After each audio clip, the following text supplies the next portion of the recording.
என்னம்மா வயிறு பசிக்குதுமா, சாப்பிட்டு 4 நாள் ஆச்சுமா, ஒரே மயக்கமா வருதுமா. 2 பருக்க சோறு இருந்தா கொடுமா, தின்னுட்டு நான் பாட்டுக்கு போறேன். ஐயோ பாவமா, நான் தரேன் உனக்கு, நான் தரேன். வயசான காலத்துல உன்னை இப்படி தனியா விட்டாங்களே, உனக்கு 2 பேருக்கு சோறு போட மாட்டேனா? நான் போடுறேன். வாங்கம்மா, உட்கார்ந்து சாப்பிடுங்க. சரிம்மா. இந்தாங்கம்மா சாப்பிடுங்க.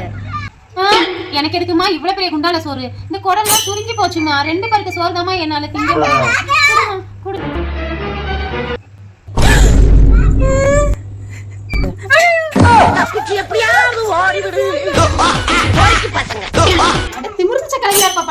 சோற சாப்பிட சொல்ல தூக்கி போட்டு போறா. மனுஷன் அவங்க ஒரு ஈவிரக்கம் இல்லாம நடந்துக்கிறாங்க.